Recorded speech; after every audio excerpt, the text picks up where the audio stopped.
Okay, so here we go.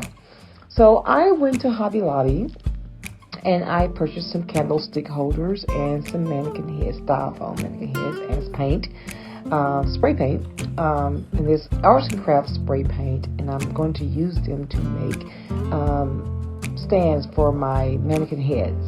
Okay, so here I am now. I'm putting hot glue on the candlestick stand, and of course I took the top off because it has a dip in it, and I turned it over, and also the nail will allow it to hold the mannequin head a little bit more.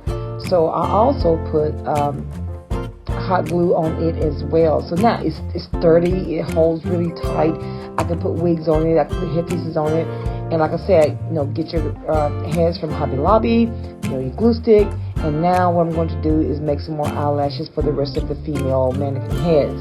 And I do this by using an old magazine that I got in the mail for free, and I'm making eyelashes for them. And I thought to myself, like, why go to the store and purchase real eyelashes for God knows how much money and place them on there where I can make my own and be unique and be creative.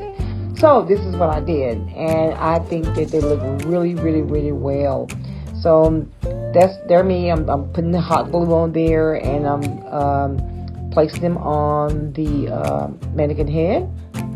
Okay, great. Doesn't she look great? Yeah. So I'm placing the other one on there. You see I'm curling them, and then I cut them, and then I place them on there after folding the end of it. And I am now trying to fix it where her eyelashes are actually even, and they look pretty good.